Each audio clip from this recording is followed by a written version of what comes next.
పంట పొలాల్లో యూరియా వాడతాం, కానీ డీజిల్ కార్లు, డీజిల్ లారీల్లో కూడా యూరియా వాడాల్సిన అవసరం ఏర్పడ్డది. ఏంటి యూరియాను వెహికల్స్ లో వాడుతున్నారని మీరు అనుకోవచ్చు.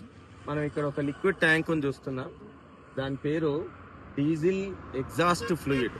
సో డీజిల్ ఎగ్జాస్ట్ ఫ్లూయిడ్ అంటే 32.5% ఆఫ్ యూరియా ప్లస్ మిగతా పర్సెంటేజ్ ఆఫ్ డిఅయోనైజ్డ్ వాటర్ ఉంటుంది. దీన్ని డీజిల్ ఇంజన్లలో ఇప్పుడు BS6 స్టాండర్డ్ వెహికల్స్ లో మనం వాడాల్సిన అవసరం ఉంది.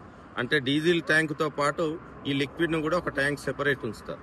ఎప్పుడైతే డీజిల్ మండి ఆ ఎగ్జాస్ట్ గాలి బయటకు వస్తుందో దానిలో NOx అంటే నైట్రోజన్ ఆక్సైడ్ విషవాయువులు ఉంటాయి. ఈ నైట్రోజన్ ఆక్సైడ్ విషవాయువు వేడివేడి వాయువు వస్తున్నప్పుడు అప్పుడు ఈ లిక్విడ్ ఆ ఎగ్జాస్ట్ లో వెళ్ళి కలుస్తుంది. ఈ ఎగ్జాస్ట్ గ్యాస్ లోకి యూరియా లిక్విడ్ కలిసినప్పుడు అక్కడ urea NH2 taken twice CO విడిపోతుంది. ఏ విధంగా విడిపోతుంది అంటే అది అమోనియా, కార్బన్ డైఆక్సైడ్ గా విడిపోతుంది. ఈ అమోనియా ఏం చేస్తుంది అంటే SCR ద్వారా పోతుంది, అంటే సెలెక్టివ్ క్యాటలైటిక్ రిడక్షన్. అక్కడికి వెళ్ళినప్పుడు క్యాటలిస్ట్ అంటే ఉత్ప్రేరకం యొక్క సమక్షంలో NOx అమోనియాతో చర్య జరిపి నైట్రోజన్ వస్తుంది. మనకు మోర్ దాన్ 70% వాతావరణంలో నైట్రోజన్ ఉంటుంది. కాబట్టి నైట్రోజన్ బయటకు వస్తే ఏమి కాదు.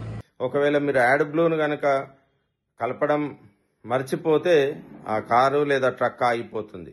కాబట్టి ఎలాగైతే డీజిల్ ను నింపుతామో యాడ్ బ్లూను కూడా నింపుతూ ఉండాలి. ఈ యాడ్ బ్లూ అన్నది యాక్వియస్ యూరియా సొల్యూషన్ యొక్క ఒక ట్రేడ్ నేమ్ మాత్రమే.